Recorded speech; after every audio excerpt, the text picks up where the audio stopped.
Our story begins in Soviet Russia in the year 1927. It is the 10th anniversary of the October Revolution and celebrations are underway. The Soviet government sends out invitations to leaders from all over the world, including India. One invitation goes to Motilal Nehru and his 37-year-old son, Jawaharlal Nehru.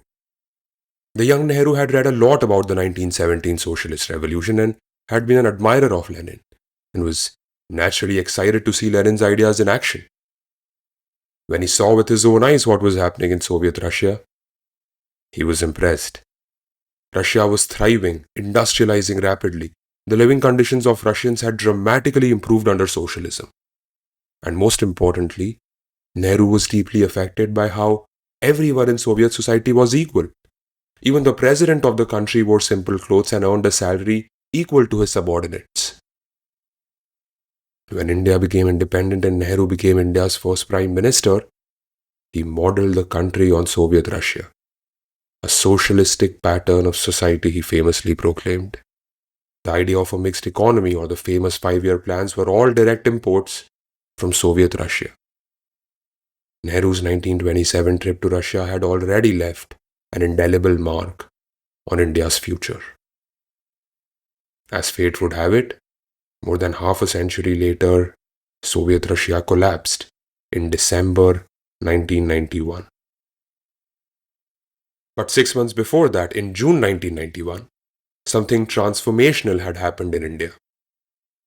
India, whose economy since independence was modeled on Soviet Russia, was about to take a sharp U-turn from socialism. Ironically, the newly elected Prime Minister who was steering these reforms had considered Nehru to be his idol and was himself a true blue socialist. He did not know it then, but he was about to write a new chapter in India's history. His name was P.V. Narsimha Rao. You are listening to All Risk is Creative, and this is P.V. Narsimha Rao Creates a New India.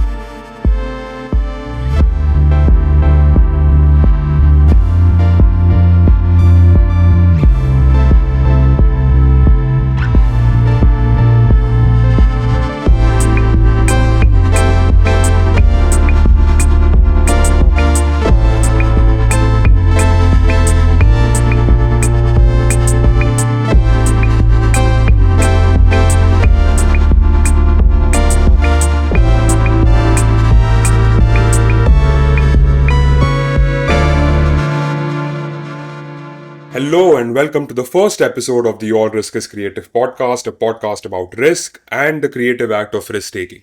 And I'm your host, Palash Kulkarni. Every episode, we talk about one person from business, history, politics, arts, entertainment, from all sorts of diverse backgrounds, someone who took a huge personal risk, and because of that risk, the industry or the world or our lives changed for the better. But before we jump into P.V. Narsimha Rao, the subject of this episode, I want to take just a few seconds to tell you about myself and how this podcast came into existence. It took me a long time to arrive at this version of the podcast, and the reason it took me so long is because I see this podcast as my life's work. I really do. I want to do at least 100 episodes, if not more, over the next 5 to 8 to 10 years at least. And so if I wanted to do something for that long, it had to come naturally to me, something that didn't feel like work, something that felt like play. This version of the podcast, this angle, this framing, I believe, is a natural culmination of my life. I was born in Indore, a city in central India. I then studied at IIT Bombay, then went to work for Bain & Company, then Disney Plus Hotstar, and then a media investment fund. But all this while, I had a secret dream. I wanted to be a writer. So about 2 years back, I took my life's biggest risk and became a full-time writer. Now I spend my days reading and writing screenplays and essays and now this podcast. Now, although this is the first episode that you might be listening to, this is not the first episode that I've recorded. In fact, this is the third episode that I'm recording. But as I was recording this episode, I realized that this would be a very fitting inauguration for this podcast. In many ways, this podcast in my own life owes a huge debt to P.V. Narsimha Rao. I mean, imagine all the things that I told you about myself. Working at an American consulting firm, then Disney Plus Hotstar, then a private investment fund, which made me financially secure enough to start this podcast. None of this would have been possible without the reforms of 1991. And if you look at your own life, you'd be able to draw a straight line from 1991 to what you were able to do. We are all beneficiaries of the risk that Narsimha Rao took in 1991. And it was a risk, a personal risk, a political risk, and of course, a huge economic risk. We started this story with Nehru becoming the first Prime Minister of India. But let's back up a little and engage in something that historians typically hate, which is the question of what if? A bit of speculative fiction. And this bit of speculative analysis has become very popular. It goes back to July 1946 when Indian National Congress was conducting an election to elect its next president. This was a very important election because whoever would win this election would go on to become India's first Prime Minister. Sardar Vallabhbhai Patel wins 12 of the 15 votes and is the undisputed winner. But Gandhiji intervenes and requests Sardar Patel to withdraw his nomination and elevates Jawaharlal Nehru to the post of the president because he was younger and more dynamic, and as per Gandhiji, that's what India needed. About a year later, Nehru does become the first Prime Minister of India. What if Mahatma Gandhi had not asked Sardar Patel to withdraw his nomination? What if Sardar Patel had indeed become India's first Prime Minister? India perhaps would not have embarked upon a Soviet-style socialistic model of society because Sardar Patel was very openly pro-free markets. And I'm not the only one who's engaging in this piece of speculative fiction, by the way. J.R.D. Tata, the great J.R.D. Tata himself, did the same thing once. There's an interview of him from 1987, much after Nehru had died, where he also ponders over the same question. He in fact says that, because he was the premier industrialist of India, he would meet Jawaharlal Nehru quite often, and sometimes he would impress upon Nehru the importance of opening up India's economy. And every time he would bring up these issues, Nehru would just turn the other way. Don't talk to me about profit. I don't like the word profit. Profit is a dirty word, Nehru would say. Now, every time someone does this speculative analysis, the implicit accusation always is, it's Nehru who's to be blamed for the so-called Hindu rate of growth or the slow growth that India witnessed before 1991. I'm not sure if it's true. Because first of all complete our speculative analysis, Sardar Vallabhbhai Patel dies in the year 1950. So even if he had become the first Prime Minister, he wouldn't have been able to serve the entire term. And then obviously Nehru would have become the Prime Minister anyway. Now the reasons I think Nehru is not to be blamed for the entirety of India's slow growth is, first of all, he wasn't a statesman. He was a freedom fighter like everyone else around him. He didn't have any experience in governing a country. And when that happens, you look around the world and you see what are the prevalent economic models of the day. What are the economists of the time saying? And Soviet Russia at the time was indeed witnessing a tremendous post-war growth. Also, the consensus among the development economists of the time was that allowing foreign investment in newly independent countries was just another way of perpetuating colonialism. Neo-colonialism, they would call it. That all these multinational companies from America and Western Europe came to developing countries, exploited the cheap labor and the cheap raw materials, manufactured end goods, and then sold back those goods to the same countries at higher prices. So why should we adopt this model, especially when the West, the capitalist West, had exploited India for 200 years? I don't think it was unnatural for someone in Nehru's position to think this way. Also, different economic models, successful different economic models, only begin emerging around the 1960s and the 70s. Unfortunately, Nehru is dead by then. The person in power is his daughter, Indira Gandhi. Now, if Indira Gandhi had looked around her, especially to her east, she would have seen Japan become a superpower in the 1960s. And then Singapore under Lee Kuan Yew opening up its economy to the MNCs of America and become a first world nation within a generation. Even China, communist China under Deng Xiaoping in the late 1970s going down the same route. the same economic model. But what does she do?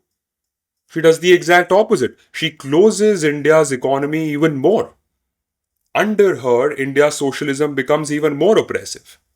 This is when the era of license Raj truly begins.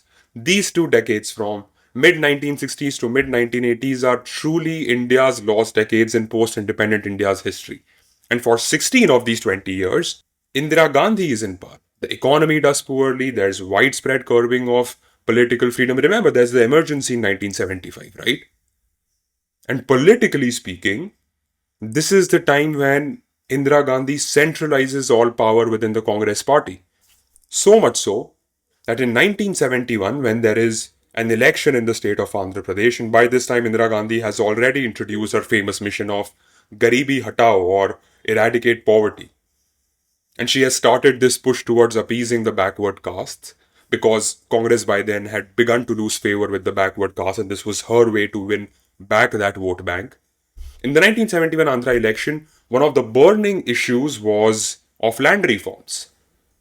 Most of the land was owned by the middlemen, the revenue officers, the zamindars and the jagirdars, and she thinks that if she can somehow grab land from these powerful middlemen and redistribute that land among poor farmers and peasants and tillers, that will help her win their votes.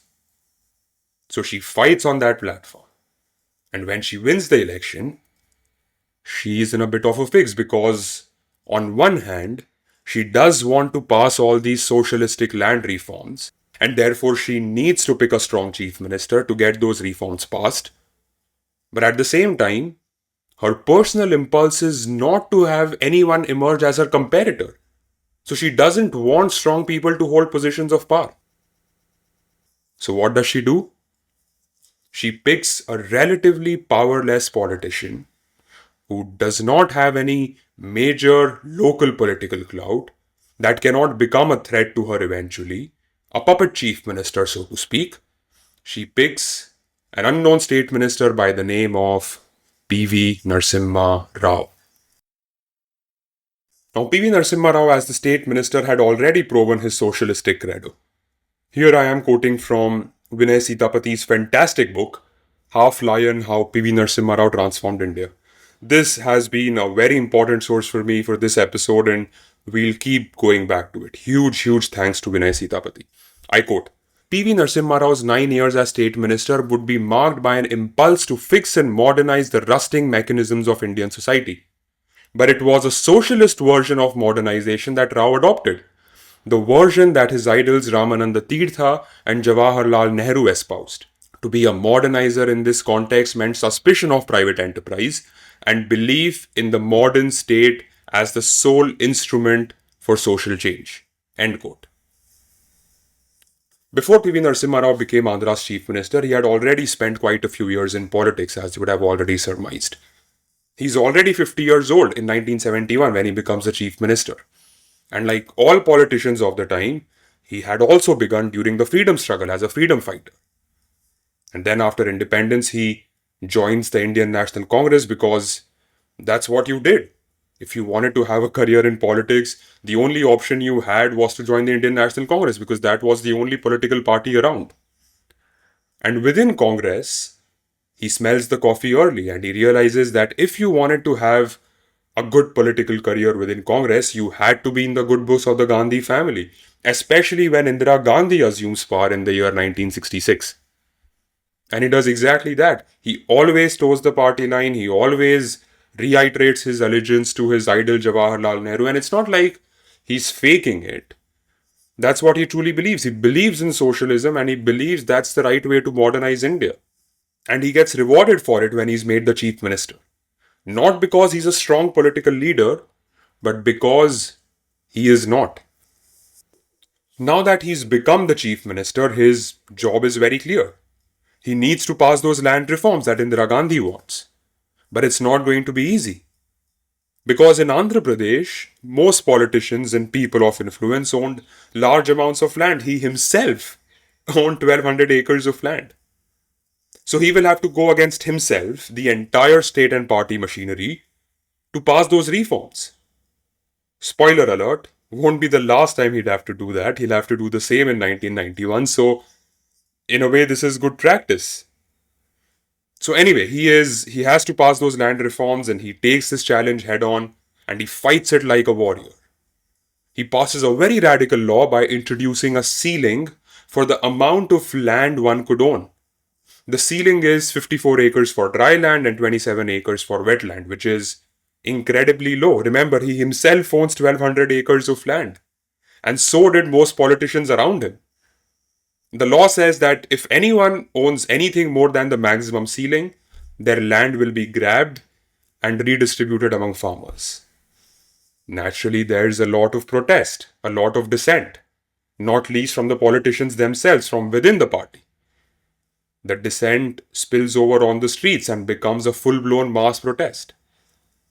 And as expected, buckling under pressure, Indira Gandhi decides to make PV Narsimha Rao the scapegoat, even though she herself wanted these land reforms to be passed. And she sacks him. Narsimha Rao is forced to resign from the post of Chief Minister in the year 1973. He is then sent into, as Vinay Sitapati puts it in his book, a political exile. This is where Narsimha Rao learns the most important lesson of his life and something that comes in very handy when he becomes the Prime Minister in 1991 and has to pass even more radical reforms. The lesson is that if you are fighting a war in the political arena, you cannot be a warrior. You have to be very smart. You have to be deceptive. You have to be very stealthy in how you pick your opponents, or you'll be hung out to dry. Now, most leaders, when they are sent to exile, end up doing stupid things because they don't know what else to do apart from politics.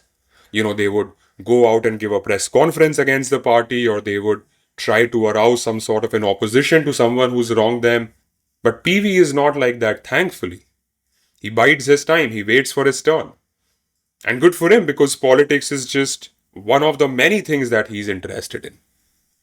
This man could speak more than 15 languages. In fact, later in his life, he also campaigns in Marathi and manages to win a seat from Maharashtra in the Lok Sabha elections. Later, when someone introduces him to a computer, he trains himself in 3 different programming languages. Remember, this is the 70s and the 80s we are talking about, where if you wanted to learn to code, it wasn't as easy as taking a course on Coursera. He was also deeply interested in Telugu literature. In fact, he himself starts writing a novel called The Insider. And as I was watching his interviews, I got a sense that he has this very dry and deadpan sense of humor about himself. The kind of humor where you wouldn't know whether he's joking or not, but he's already 2 steps ahead of you. So he lies low, dabbles in all sorts of creative interests, doesn't go against the party line, and waits for his turn, hoping that the tide will turn and good things will happen later. And good things do happen. In 1975, 2 years later, he is called back by Indira Gandhi to the centre to serve as one of the 4 general secretaries of the All India Congress Committee. And later in 1980, when Indira Gandhi wins back power from Morarji Desai, he is given the post of foreign minister in the cabinet. His loyalty to Gandhi family pays off. Now, I know so far Narsimha Rao isn't exactly coming across as a traditional hero in this story, with his sycophancy and always towing the party line. But remember, all of this is leading to 1991. If he hadn't done that, he would not have climbed up the ranks within the Congress party and surely would not have become the Prime Minister in 1991. And who knows, probably you and I would be living in a very different India today. So let's be careful what we wish for. Anyway, now the year is 1984. And on 31st October 1984, Indira Gandhi is sadly assassinated. Riding the sympathy wave, Congress wins a record-breaking 414 seats in the following Lok Sabha elections. Indira Gandhi's son, Rajiv Gandhi, becomes the new Prime Minister. And by this time, Narsimha Rao has already cemented his position in the Congress party. Rajiv Gandhi reappoints him to his government, first as the Home Minister and then the Minister of Defense. Narsimha Rao is 63 years old and he's already had a fairly successful career. He has held all the positions that an Indian politician can aspire for: state minister, chief minister, and now cabinet minister, holding multiple portfolios. The only thing left is the prime minister. But he knows that that's not going to happen because Rajiv Gandhi is only 40 years old and he's just won a landslide election. Narsimha Rao's political career has peaked. Now, for a brief moment, let's zoom out and look at what has happened with India's economy. Around the time when Rajiv Gandhi becomes the Prime Minister, India's fiscal deficit as a percentage of GDP is 8%. That's alarmingly high. To put that in perspective, in the recent budget announced by the Government of India in February 2025, the target for 2025 fiscal deficit was 4.4%, almost half of what it was in the mid 1980s. What that basically meant was that the government all the way till 1980s was spending way more than the revenue that it was generating. And if you see what it's spending on and whether it's coming back to the economy, well, India's GDP per capita growth from 1947 all the way till 1987 for the first 40 years after independence was only 1.6% compounded. That's nothing, that's virtually no growth. So for 40 years, the Indian economy just languishes and suffers from this diseased model of socialism that doesn't go anywhere. And by the mid 1980s, the crisis has compounded. India is overly reliant on foreign debt, and there isn't enough revenue to somehow manage this in a prudent way. And if you see, this has been the tale of three prime ministers, starting with Nehru and then his daughter Indira Gandhi and then his grandson Rajiv Gandhi, right?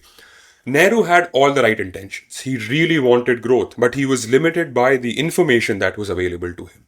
Then comes his daughter Indira Gandhi, who had a real chance to change course by learning from our East Asian neighbors. But she does the exact opposite. Now, Indira Gandhi, I believe, did not even have the right intention. She was only focused on centralizing power, and the way to do that in economic terms was to give government as much power in the economy as possible. Then Rajiv Gandhi comes to power.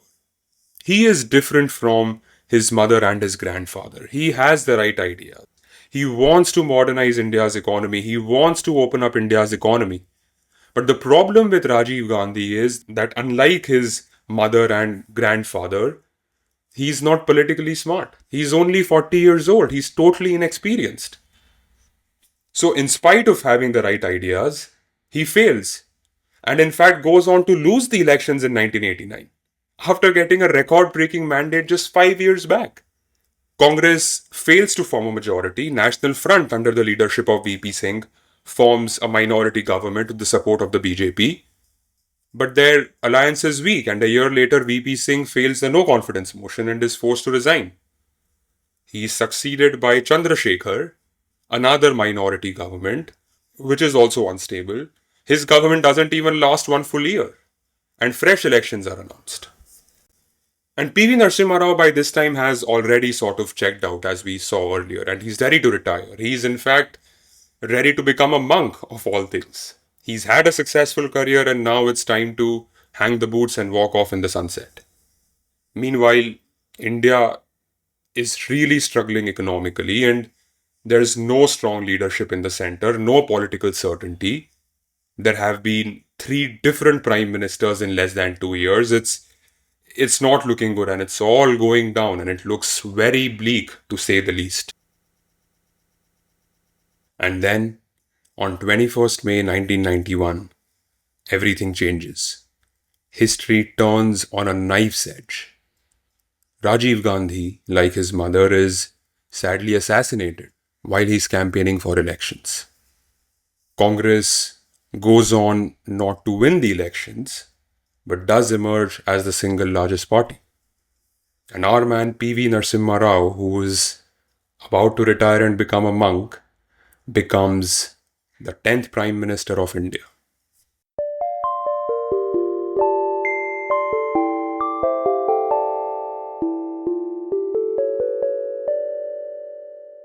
Many people call Manmohan Singh the accidental Prime Minister, but actually it's Narasimha Rao who was the original accidental Prime Minister. Funnily enough, Sanjaya Baru, who wrote the book The Accidental Prime Minister, has also written a book on Narsimha Rao, which we'll talk about in a minute. 2 days before he becomes the Prime Minister, he's briefed about how alarming the economic crisis is. And he's very shocked because he hadn't expected the crisis to be so serious. To cut a long story short, India had only 2 weeks of foreign exchange left in its reserves. And typically, about 3 months, give or take, of FX is considered to be the safe amount. Now, India had already taken a loan from the IMF, but it hadn't been able to repay that loan. So, when India asked for another loan, the IMF refused. This was a do or die situation. The only way out was to introduce radical reforms to rapidly open up India's economy and fully embrace free markets. In fact, these were the conditions that the IMF imposed on India if India wanted the credit line to be extended. But it wasn't going to be easy. There were massive challenges for Narsimha Rao. The first challenge, obviously, was from the opposition parties. Narsimha Rao did not have a majority government. He had a minority government, remember. So he had to depend on their support to pass these reforms. The second challenge was the Congress party itself. Remember, the Congress party all the way from 1947 till 1991 had maintained its socialist philosophy. So there were insiders within the Congress party who felt very uncomfortable with these reforms. And to add salt to the wound, because Narsimha Rao's government was a minority government, they were externally supported by, surprise, surprise, the leftist parties, the CPI and the CPIM. And finally, interestingly, the third challenge was the existing industrialists who had benefited immensely from the closed protectionist license Raj system. So he has to overcome all these challenges to pass these important reforms. And if he fails to pass these reforms, India is going to suffer a lot. Now let's take a step back and put ourselves in Narsimha Rao's shoes. We know how this story ends, right? Narsimha Rao does pass those reforms and Indian economy is not only rescued, but transforms into the India that we know today. The question is, why did Narsimha Rao do it? I mean, why did he go through all that trouble to take the risk?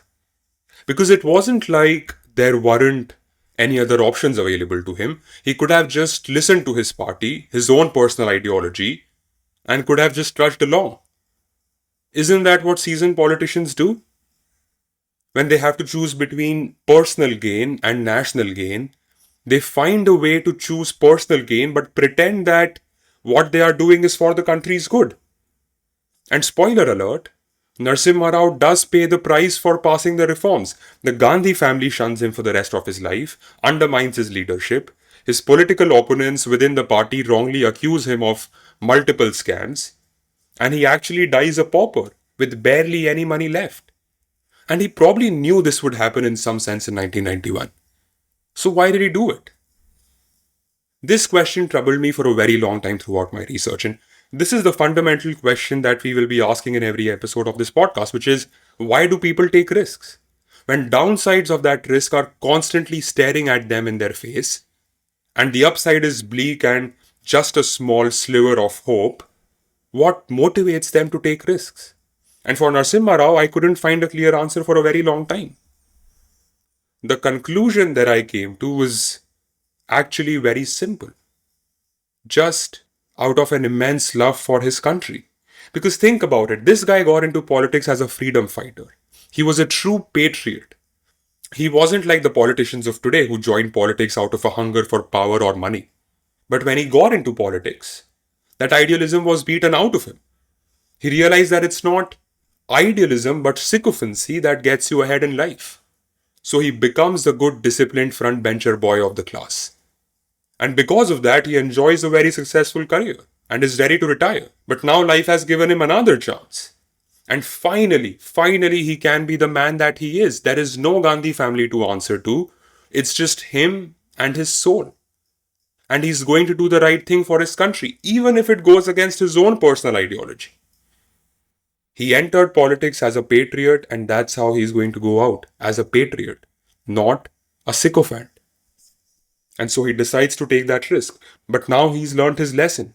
Even though he has a war to fight on his hands with 3 opposing factions, he's not going to fight like he did in 1971. Now, most writers, while describing this political genius, use the frameworks of Machiavelli and Chanakya. I think Vinay Sitapati also uses Chanakya's frameworks in his book. But I think the framework that's more apt and accurate in this context is not that of Chanakya or Machiavelli, who were political strategists, but that of Sun Tzu, the great Chinese military strategist. And if you haven't read the book Sun Tzu, The Art of War, I highly recommend it. Broadly, if we distill down Sun Tzu's strategy, there are 5 pillars of his military strategy. First, know yourself. Second, do intense planning and preparation. Third, use deception whenever you can. Fourth, adaptability. Don't be rigid about your ways, show some creativity. And fifth, whenever possible, minimize conflict. Notice how none of these are about the traditional qualities that are celebrated in a warrior, like show your strength or exercise power ruthlessly or show intimidation. None of that. The first and foremost is to know yourself, especially your weaknesses. And Narsimha Rao, this man who could speak more than 15 languages, could program in 3 different computer languages, could write novels and talk endlessly about Indian history and geopolitics, knew very well that he doesn't know much about economics, and he was the first person to admit it. To compensate for that, he decides to hire the best economic minds of the country, irrespective of whether they are politicians or not, or whether they are senior or not, purely based on merit. This is the first time it was happening in India, by the way. Now we take these things for granted. This was his planning and preparation, because he knew there wasn't enough time to plan and prepare himself to understand the economics of it all. So he does the next best thing, which is hire the best people and gives them complete autonomy. The first appointment is that of the finance minister, a right hand man. And he chooses as his finance minister Manmohan Singh, who's a complete political newbie, but obviously is a first grade economist. There's a funny story that Manmohan Singh tells about this time that someone told him in the lobbies of the secretariat that he was going to be the next finance minister. And he didn't believe it because, he thought there was no way he could be the finance minister. But on the day of the swearing in, he gets a call from Narsimha Rao himself. And Rao tells him that you are going to be the next finance minister, so wear your best suit and be ready for the oath taking ceremony today. Now, Manmohan Singh knows why he's being picked because he himself was hugely pro free markets and he knew all the right reforms to pass, but he was skeptical because he knew that the politics of it all was so complicated that there was no way reforms were going to be passed. But Narsimha Rao assures him that he will lend complete political support to him and that he'll be free to do whatever he wants. But Narsimha Rao adds a caveat, and he says this almost half jokingly. He says that if things go right, all of us will take the credit. But if things go wrong, we will make you the scapegoat. Now, do you want to accept the position?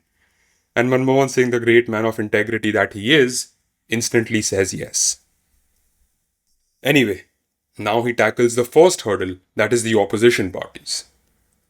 In terms of immediate reforms to rescue the economy, there's 2 things that need to be done. First is that the Indian rupee needs to be devalued. The rupee had been artificially held at a higher rate because the RBI was mopping up Indian rupee from the market and selling US dollars. RBI does this very often. Very recently, RBI was doing this when the governor changed, RBI stopped doing it, and then, as you would have seen, the rupee started devaluing quite a bit. Something similar had to be done in 1991. The second thing was that the Indian government needed to borrow some money against the gold reserves that it had. Now that's a little tricky because gold, as you know, holds a lot of sentimental value for Indians. And so Narsimha Rao knew that both these reforms of letting the rupee devalue and mortgaging gold for cash, if the opposition parties come to know of it, they would drum up huge drama in the parliament and would make passing of any more reforms impossible. So what does PV do? He uses deception, the third pillar of Sun Tzu's strategy. He calls a friendly meeting between 2 prominent opposition leaders, VP Singh of the National Front and Jaswant Singh of the BJP, and he tells them how grave the crisis is, and he fills them in on all the shocking details of what will happen if we don't pass the right reforms. The opposition leaders feel assured that, here's a PM who's in a minority government and yet he's taking us into confidence. That's pretty cool. So they wrongly assume that they are in the complete know of what's going to happen and that nothing will happen without their knowing because clearly the PM trusts them. But Narsimha Rao withholds the most important information that he is going to immediately devalue the rupee and mortgage gold for cash.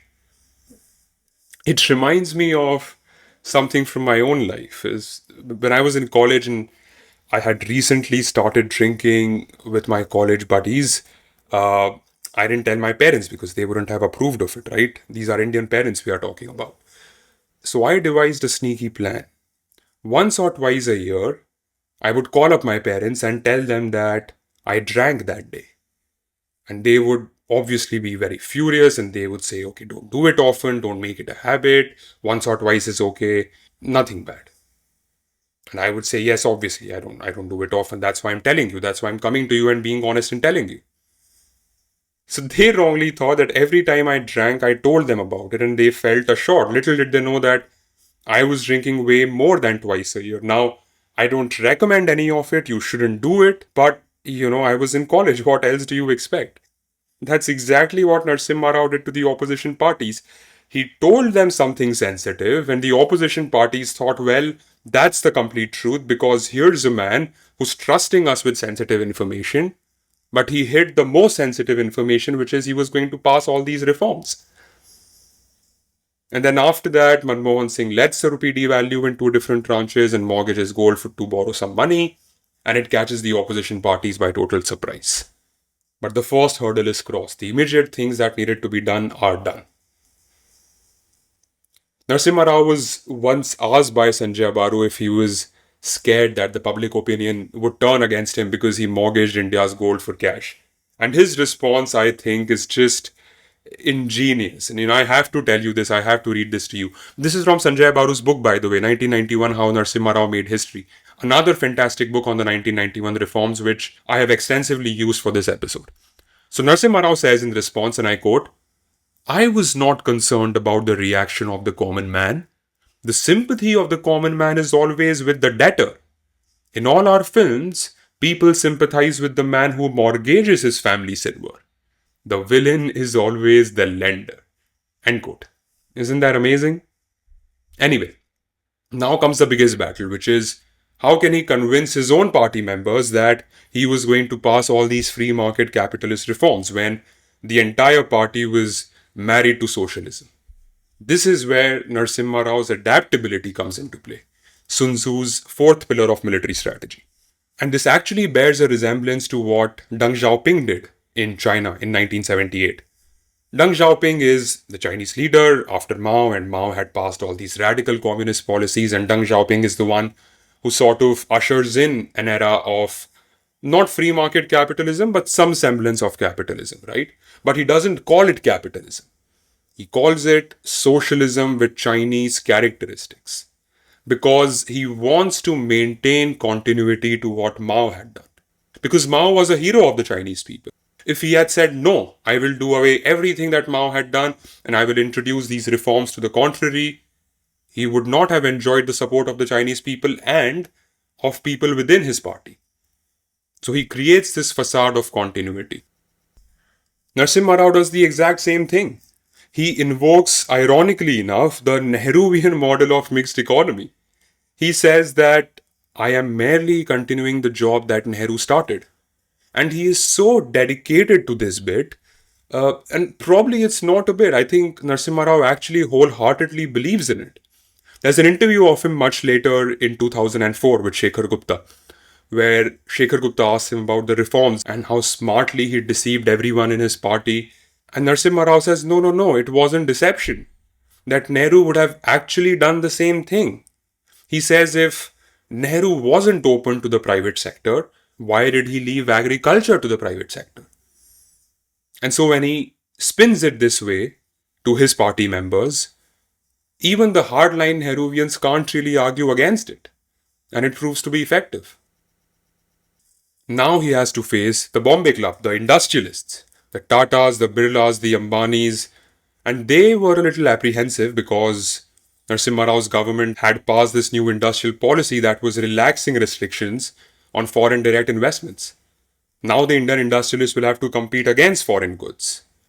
Sun Tzu's last pillar of military strategy is to avoid conflict as best as you can. So here, Narsimha Rao, even though his policies are in direct conflict with the Indian industrialists, tries to make it appear that he's in their corner, that he's fighting their fight, that he's got their back.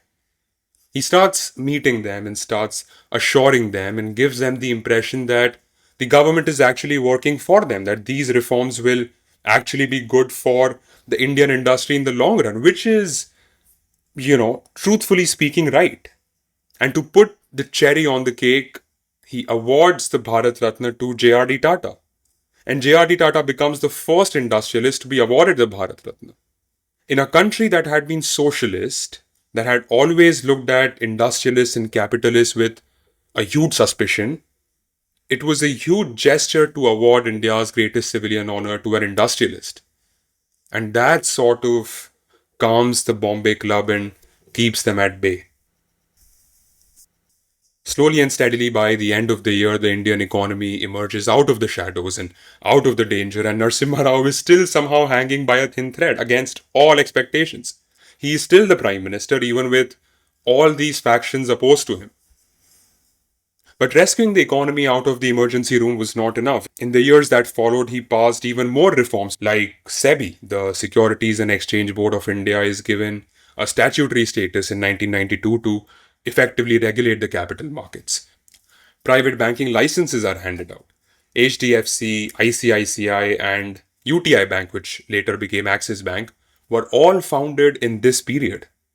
The new industrial policy that delicensed most industries, removed restrictions on starting up, increased FDI limits, all of these were passed during Narsimha Rao's tenure. And this is also where disagreements begin between different writers and commentators. Vinay Sitapati's biography makes the case that Narsimha Rao did the best he could, given the constraints. And India is much better for that. India's GDP growth had averaged around 2 to 3% before 1991. After 1991, it has since averaged around 6 to 7%. Gurucharan Das, on the other hand, in his now iconic book, India Unbound, calls Narsimha Rao a reluctant liberalizer.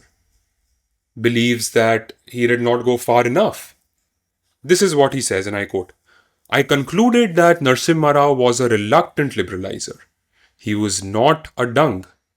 He was not a Thatcher, a Keating, a Rawlings, or even a Václav Havel, all of whom, in their own way, were able to translate their liberal measures into a language that the voter understood. Rao failed to do so because he himself lacked deep conviction." Gurcharan Das is referring to PV's own socialist bias. Now, you can form your own opinion once you read these sources, but for me and for this podcast, I don't think it's material whether he had deep conviction himself or not. It may be important for political scientists and academics, but sitting in 2025, almost 35 years after the reforms were passed, I think we can safely say, without a shadow of doubt, and especially knowing the immense challenges that he had to face to pass those reforms, that the reforms have been monumental in creating the India that we live in today. Can it be better? Could it have been better? Perhaps. There's no end to it. But at least someone tried. Someone took the risk and succeeded. Narsimha Rao passed in 2004. He was recently awarded the Bharat Ratna in 2024 by, ironically enough, the BJP government, the party that had opposed the reforms in 1991.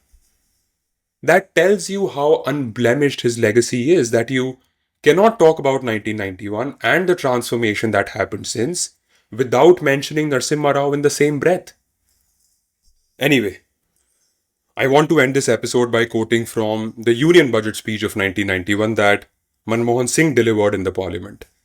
This was the first budget that Narsimha Rao's government passed and which contained all the radical reforms that we spoke about in this episode.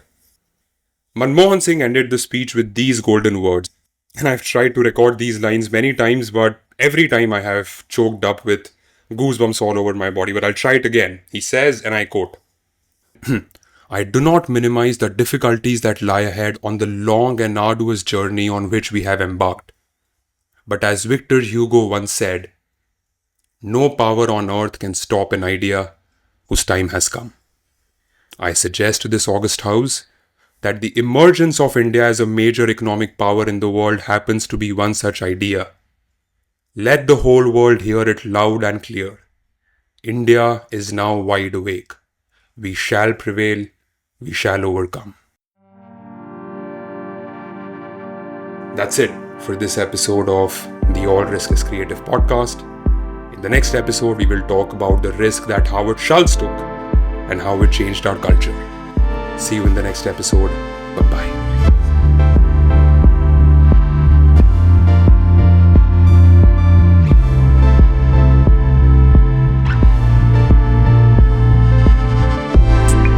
Podcast is produced by Cosm Entertainment Private Limited. Original music composed by Mehul Fadlavis. Sound mixing and mastering by Ankit Thakur. And I'm your host, Palash Kulkarni. You can find me on X at A Bigger Splash. That's ABIGGERSPALASH at A Bigger Splash. If you have any feedback on the podcast, do send me a DM on X or write to me at palash@cosm.in. That's PALASH at COZM.in.